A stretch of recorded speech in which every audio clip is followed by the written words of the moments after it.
जी। साथियों, जो अभी हमारा 29 अक्टूबर को 11 दिन की हड़ताल के बाद सरकार से समझौता हुआ है और उस समझौते में के बाद 7 नवंबर को जो प्रोसीडिंग आई है, जिसमें सहमति और असहमति दोनों चीज़ दर्ज हैं, उस पर मैं बिल्कुल स्पष्ट करूंगा कि जो कोरोना फ्रंटलाइन योद्धा थे, उनको 50 लाख रुपए देने की बात सरकार से तय हुई है, जिनमें से जो 2 साथी हैं हमारे, परवीन हिसार से और सुरेंद्र भिवानी से, उनको 50 लाख रुपए की राशि देने के सरकार ने आदेश जारी कर दिए हैं। जो फ्रंटलाइन कोरोना योद्धा नहीं थे, उनको 20 लाख रुपए की राशि दी जाएगी और लगभग 1 दर्जन ऐसे कर्मचारी हैं इनमें जो कोविड से मरे हैं। उनकी रिपोर्ट मांगी गई है कि क्या उनकी जो है कोविड सेंटरों में और क्वारंटाइन मरीजों के यहाँ या अंतिम संस्कार करने पे अगर उनकी ड्यूटी थी और उस दौरान वो कोविड से संक्रमित हुए हैं तो उनको 50 लाख रुपये दिए गए।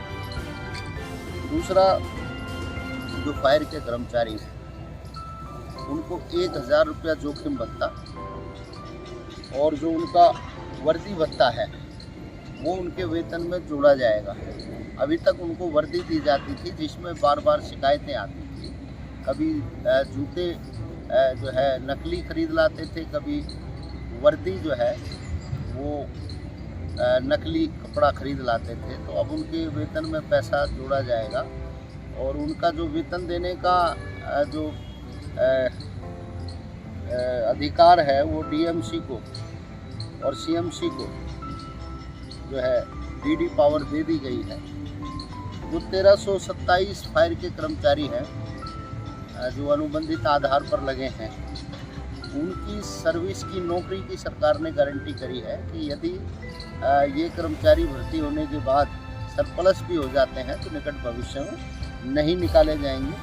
ये हमारी जो प्रोसीडिंग है उसमें सरकार ने लिखित हमसे ये समझौता किया है। सफाई कर्मचारियों को जो तेल साबुन महीने में 4 बट्टी साबुन और 1 लीटर तेल देने का जो कोविड काल में सरकार ने फैसला किया था, वो सिर्फ कोविड काल के लिए था। अब वो परमानेंट उनको मिलेगा हमेशा के लिए। और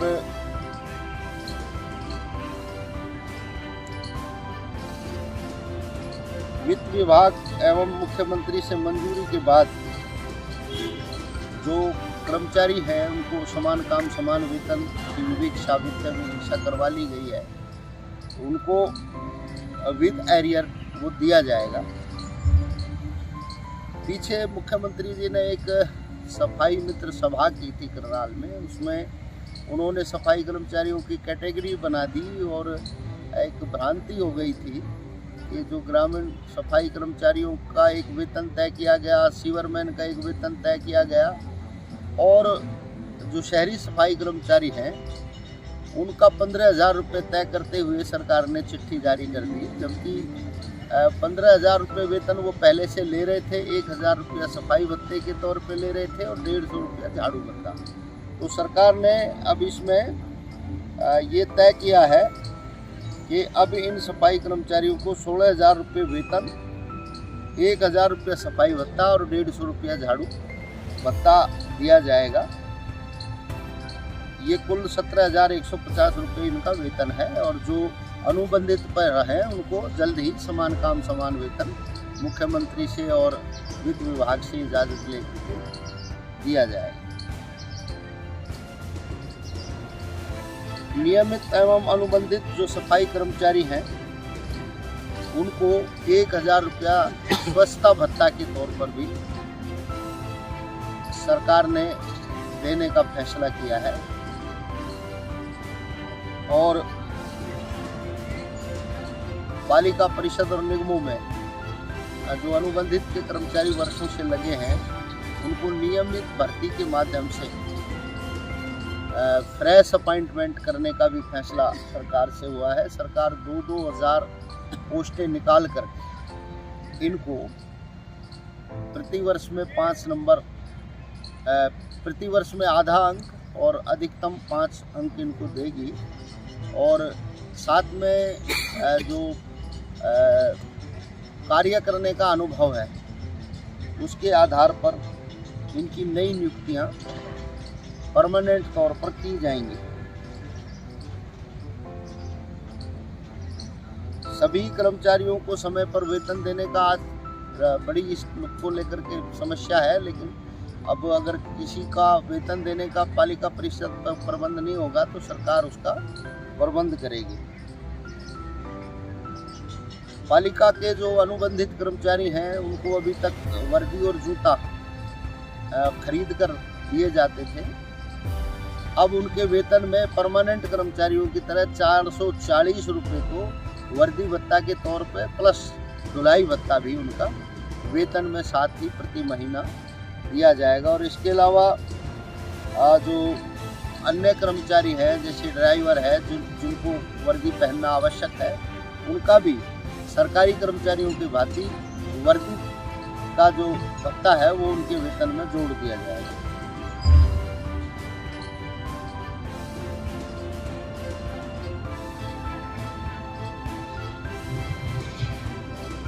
जिन कर्मचारियों ने हरियाणा कौशल रोजगार निगम में रजिस्ट्रेशन अभी तक नहीं किया है उनको 31 दिसंबर तक समय एक्सटेंशन उन्होंने देने का फैसला किया है। और उनका रुका हुआ वेतन था किसी का 4 महीने का जिन्होंने रजिस्ट्रेशन नहीं किया, किसी का 7 महीने तक भी था, जो वेतन अब जारी करने की सरकार ने आदेश कर दिए हैं। और फरीदाबाद, पलवल में और हिसार में दैनिक वेतन भोगी कर्मचारी हैं जो लगभग 28-29 वर्षों से लगे हैं। और ये कर्मचारी न तो हरियाणा कौशल रोजगार निगम में शामिल हो सकते हैं क्योंकि ये पार्ट 1 पार्ट 2 के कर्मचारी नहीं हैं। और इनको डीसी रेट दिया जाता था और डीसी रेट सरकार ने अब बंद कर दिया। जो निगम रेट उन्होंने बना दिया हरियाणा कौशल रोजगार निगम के आधार पर वेजेज उन्होंने तय कर दिए हैं, तो ये उन वेजेजों में भी नहीं आते हैं। इस पर हमारा तय हुआ है कि रेगुलाइजेशन के लिए इनका कोर्ट में केस विचाराधीन है। जब तक उसका फैसला है परमानेंट कर्मचारियों के समान इनको वेतन दिया जाएगा। जो डोर टू डोर के कर्मचारी, ये कर्मचारी इनकी स्थिति बहुत खराब थी। कहीं 3,000, कहीं 4,000, कहीं 5,000 और कोई ESI EPF नहीं। सिर्फ 1-2 ऐसे शहर हैं जैसे हीली मंडी पटौदी है, वहाँ पर इनको डीसी रेट दिया जा रहा था। अन्य लगभग 90 से ज़्यादा शहरों में इनको कोई डीसी रेट नहीं मिलता था, न न्यूनतम वेतन मिलता था और इनका बहुत ज़्यादा शोषण था। अब हमने सरकार से तय करा दिया है कि न्यूनतम वेतन से कम इनको वेतन नहीं दिया जाएगा और वो भी बैंक के माध्यम से ESI EPF इनको लाभ दिया जाएगा। और जो ठेकेदार अधिकारी इसमें लापरवाही बरतेगा या बेईमानी करेगा उसके खिलाफ सख्त कार्रवाई की जाएगी। सरकार ने ये बिल्कुल प्रोसीडिंग में तय कर दिया है।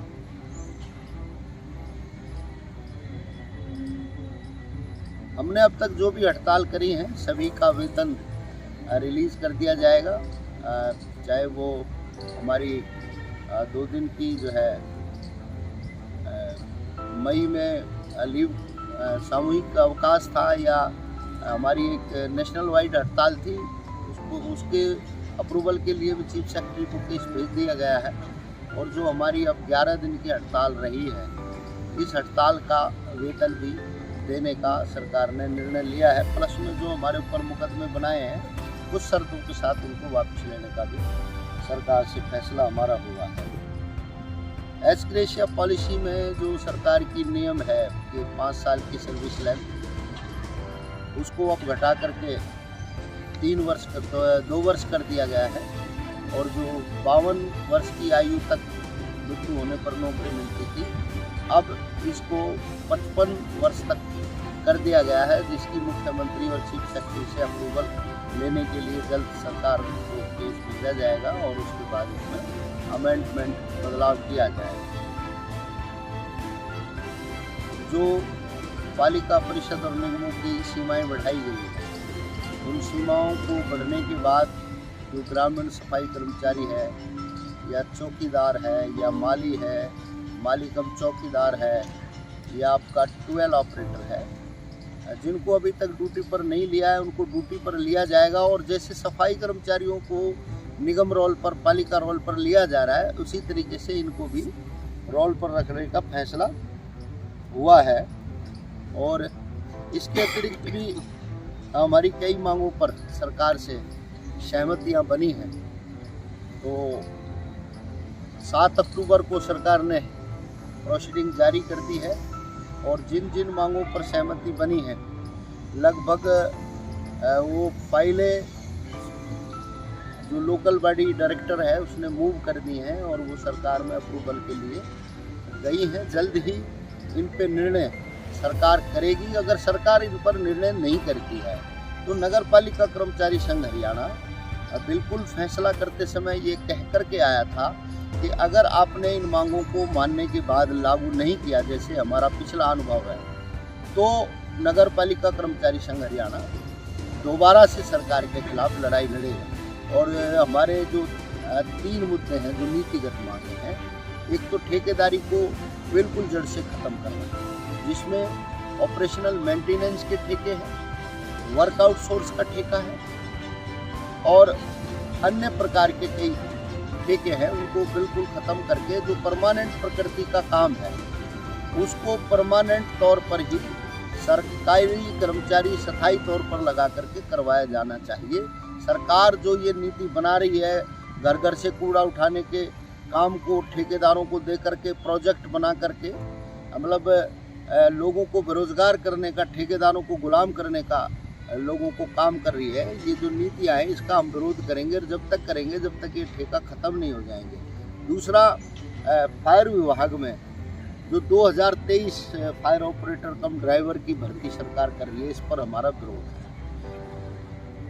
हमने सरकार को ये कह दिया था जब तक 1327 ड्राइवर और फायरमैनों को आप सर्जित पदों पर समायोजित नहीं करेंगे, जब तक हम इस भर्ती का विरोध करेंगे। अगर आपने भर्ती करनी है तो पहले 1327 आदमियों को आप जो ड्राइवर कम फायर ऑपरेटर कम ड्राइवर का जो पूरी शर्तों को करते हैं उनको समायोजित करो, उसके बाद जो पद बच जाए उन पर भर्ती करो। सरकार ऐसा नहीं करेगी तो हम इसका विरोध करेंगे। जब भी वो भर्ती निकालेगी हम उसका तुरंत प्रभाव से विरोध करेंगे। हरियाणा कौशल रोजगार निगम में जिन लोगों ने ज्वाइन कर लिया नौकरी के जाने के डर से और जिन लोगों ने ज्वाइन नहीं किया, सभी लोगों को नगर पालिका परिषद के जो कर्मचारी हैं उनको बाहर किया जाए, विभाग के रोल पर करके उनके लिए परमानेंट करने की एक पॉलिसी सरकार बनाए। क्योंकि सरकार ने अपने इस 8 साल के कार्यकाल में कोई कर्मचारियों को पक्का करने की पॉलिसी नहीं बनाई है, बल्कि जो भूतकाल में निवर्तमान सरकारों द्वारा बनाई गई थी पॉलिसियाँ उनको भी ख़त्म कर दिया है। सरकार पॉलिसी बनाए और इनको पक्का करे। जब तक इनको पक्का नहीं करेगी सरकार, हमारा आंदोलन जारी रहेगा। निश्चित तौर पर नगर पालिका कर्मचारी संघ हरियाणा सर्व कर्मचारी संघ हरियाणा का एक संबंधित संगठन है और अब हमने ये मतलब तय किया है अपने नगर पालिका कर्मचारी संघ हरियाणा ने कि प्रदेश के जितने भी सफाई कर्मचारी हैं, मुख्य रूप से अगर हम देखें तो प्रदेश में नगर पालिका कर्मचारी संघ हरियाणा, संबंधित सर्व कर्मचारी संघ हरियाणा और हरियाणा ग्रामीण सफाई कर्मचारी यूनियन जो संबंधित CI2 से है, ये 2 प्रमुख संगठन हैं सफाई कर्मचारियों के। हम दोनों प्रमुख संगठनों ने आपस में बातचीत की है और हमने ये तय किया है कि जो सफाई सीवरमैन के मुद्दे हैं उनको हम मिल करके उठाएंगे और जो सरकारी, अर्ध सरकारी, निगम, बोर्ड, कॉरपोरेशन, यूनिवर्सिटीज़ या अन्य महकमों में काम करने वाले सीवरमैन सफाई कर्मचारी हैं, आज जो उनकी दुर्दशा है, आज जो उनकी समस्या है, जो प्रमुखता से उठाई नहीं जा रही है और सरकार लगातार सफाई कर्मचारियों को ठेकेदारों का गुलाम बनाने का काम कर रही है, इस प्रकार की नीतियों को बना रही है और कम से कम वेतन दे करके उनसे काम करवाने का सरकार का एक तरीके से ध्येय है।